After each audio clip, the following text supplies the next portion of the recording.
what's the feeling around Baltimore? And either one of you guys can answer this as it pertains to the future because the prospects come up and it feels like Baltimore is kind of a farm team for everyone else. Is there a sense that Baltimore can actually keep these young stars now? I think they will, but let PJ answer it.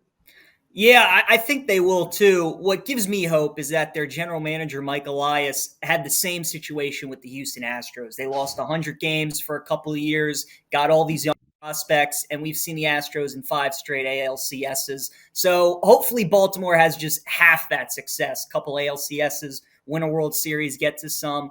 But, Cedric Mullins, Ryan Mountcastle, Austin Hayes, some of these young hitters that they have been pretty good. These young pitchers that they have, Bruce Zimmerman's been great this year. John Means, who threw a no-hitter last year, is hurt now for the rest of the season, but he looks like he's going to be an ace. And they have DL Hall coming and Grayson Rodriguez. So it looks like everything that we were told that we were trying to buy into is kind of formulating. And it's just exciting to now see Adley in the big leagues and some of these other guys on their way.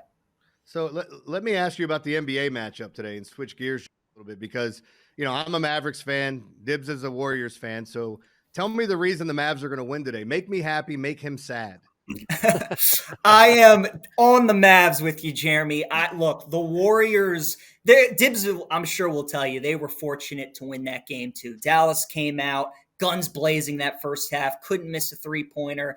And then the Warriors, it's just like watching the Chiefs in football. When they get on a roll and they're knocking down their shots, they can just hit you in the blink of an eye. And that championship DNA, their pedigree, it just carried them to that game to win. But Dallas, Jeremy, as a Mavs fan, which I'm sure gives you hope, is they were in this same exact situation against Phoenix. Dropped the first 2 games in Phoenix, just like they did to Golden State. Now they come home and they're favored in the game today, which I think tells you a lot. Vegas expects them to win. This is the first time I think all postseason that Golden State has been an underdog. I don't think they weren't against Denver. They were not against Memphis. And so here they are now, their first times as underdogs in the postseason. I think that tells you a lot. And Dallas has been so good at home this postseason. I think they get it done today. Yeah, I actually, if I was going to make a wager here, I would take Dallas as well. But I have a thing about betting against my team. And I was mentioning to Jeremy earlier, PJ, the Warriors are really the only team out here that has my heart. The Giants, yes. The A's, fine. The 49ers, of course. The Raiders, well, they're dead to me. But when it comes to the Warriors, that's a team that has my heart. So I usually don't make wagers on these games. However, one bet that I've been making routinely is fading the Warriors in the first quarter. Dallas is -2 with an over-under of 55.5. What do you think about Dallas with a fast start at home and a first quarter bet here in this game? I like it a lot. I was actually on Dallas first half in game 2, and that was one of my favorite bets of the day a couple days ago. But it's like you said, sometimes Golden State just gets off to slow starts. And with Dallas being the desperate team tonight, knowing that this is an absolute must-win for them, feeding off the home energy of the crowd, you have to figure that they're going to get off to a hot start. So I like Dallas first quarter a lot. I like Dallas first half. And like I said, I like them to win the game as well. So I think Dallas could go for the trifecta tonight at home. Any NHL for you? Anything you're watching with that? Because I always say that the NHL and NBA run parallel to one another. And if you don't have, both teams and, both sports in your city, most of the time somebody finds themselves watching one or the other. I'm an NBA guy. I don't watch a ton of NHL, but I will be tuning in today. 2 bets I love tonight, Jeremy. The first one is the over in Oilers Flames. I think that's just a bet for the rest of the series. They've gone over in both of their first 2 games so far. We know they had like 15 goals in that first game. That series is actually the only one. Last night, the Avalanche and Blues had an over. But other than the 2 Oilers-Flames game and the Avs-Blues game last night, all these second-round NHL games have gone under. So I think that's the one series where you consistently look to bet overs. And then I like the Rangers today at home against the Hurricanes for the same reason, kind of with Dallas and Golden State. The Hurricanes are undefeated at home this season in the playoffs, but they went 0-3 against Boston on the road in their first-round series, and I expect the Rangers to get a win today, make that a 2-1 series. Panthers-Lightning, I got nothing in that one. The Panthers, again, playing for their season. They dropped their first 2 games at home, but Tampa, they're the two-time defending champions, and they're the better team in the series, so that's a stay away from me. And Tampa's up 1-0. Early action in that one about 5 minutes to go in the first period as Tampa Bay looks to go up 3 games to none on the Panthers, the Florida Panthers in that one. Hurricanes and Rangers coming up in about 90 minutes. It's PJ Glasser here, Sunday's Bets with Dibs and Con on the BetQL network. Golf, we've got the final pairings getting underway here in about 90 minutes.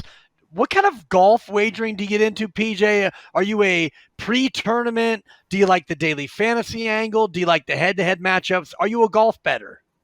Dibs, I like it all. I like a little bit of everything. I like the daily fantasy. I like pre-tournament. I like live. The guy that I actually like today that I would look at is Cameron Young at plus 800. What's so fascinating about the golf leaderboard today is you look at the top names, the 2 final groups. None of these guys have experience in major championships. Mito Pereira, who's leading the tournament by 3 strokes, this is the first time in his career he has an overnight lead in a PGA Tour event, let alone a major. Matt Fitzpatrick, who's playing with him in the final group, has 0 wins in America. All 7 of his wins have come worldwide. And then the other guys are Cam Young and Will Zalatoris, who oddly enough, both went to Wake Forest, so I like that it's a comfortable pairing for Cameron Young today. He has 3 runner-up finishes so far this season, so the guy's playing great golf. He hits it a mile long, and just playing with Will and being comfortable in that pairing, I think there's a lot of reasons to like Cameron Young today at plus 800. Hey, PJ, I'm bouncing around everywhere with you, but I want to talk about the dead baseballs that we've seen, because we were talking about how the weather's heating up. And I think we start to see that the totals go up again, because it's been a lot of really low totals and a lot of guys that I would deem bad pitchers with great numbers thus far. And it's a great point. We've kind of seen this last couple of years in baseball where they're starting off and it's a lot of unders. Then the weather gets warm. We start to see a lot of high scoring games. I've heard you guys talking about that Cardinals Pirates game, and what the Cardinals have covered the total already by themselves. So I think you're right on with it, Jeremy. I think that we're going to start seeing a trend of overs in baseball. And now that the pitchers kind of had the early hand in the early part of the season, the hitters get a little more acclimated, the weather gets warmer. I think you're going to see some more scoring in baseball as the year goes on. It's PJ Glasser here, Sunday's Bets with Dibs and Con on the BetQL network. One game coming up here in about 2 hours out here on the West Coast. Padres and Giants. San Francisco minus 140 on the money line. It's Gore versus Wood, an over-under of 7.5. Feels to me like this one, much like last night's game, Padres win it actually yesterday afternoon, 2-1. This one feels like it might be a trend bucker here with the pitchers duel from a couple of good staffs. I agree with you, Dibs. And I think the number, again, tells you the whole story. A lot of time in sports betting, I don't bet teams per se. I like to bet numbers. And the 7.5 in a baseball game tells you that this game is probably going to trend towards the under. They're playing in San Francisco, which is one of the biggest pitcher-friendly ballparks there is in baseball. You got 2 divisional rivals. We know the Giants have a great pitching staff, as do the Padres.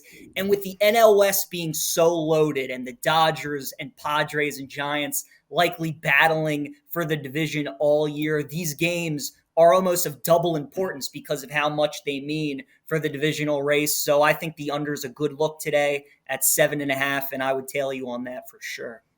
Let me throw a question at you that with me earlier about the Reds, because I don't know if you're paying attention yet, Dibs. The Reds are up 2-0, as you say. Kikuchi walked 3 and gave up a base hit. But when you see a bad team like this, like so bad, and they started off horrific, how do you feel about just attacking them all the time? Because eventually, like, the odds are going to get so far, and they're going to be so ridiculous that you could win 3, or win 1 and lose 3, or however you want to put it, depending on who you're betting on.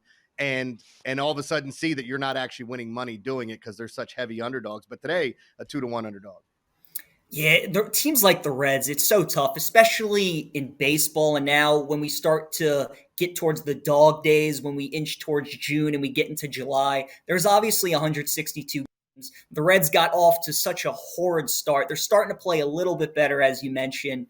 but it's just tough to know when to take them. You got to look maybe sometimes at pitching matchups and if guys in their lineup hit well. Or, Jeremy, as you know, sometimes they just play teams that have their number. The Rays dominate the Orioles. The Orioles had a great win against them a couple nights ago. But over the last year and a half or so, the Rays are like 20-2 against the Orioles. So there are just some times when the Reds play maybe the Brewers or they go up against the Cardinals where you're just going to take the Brewers and the Cardinals every time. But they're starting to play better baseball, and their pitching staff's starting to get a little healthier. Castillo came back last week.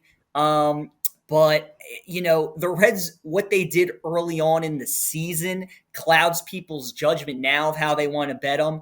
But they're a team I think you just have to take day by day and kind of see how the matchup presents itself. NBA draft here in about 4.5 weeks, and Jeremy and I talking earlier about the number one overall pick and the odds. Chet Holmgren plus 160, Jabari Smith minus 130. Do you bet draft props like this or first pick odds? And what do you think about the upcoming NBA draft?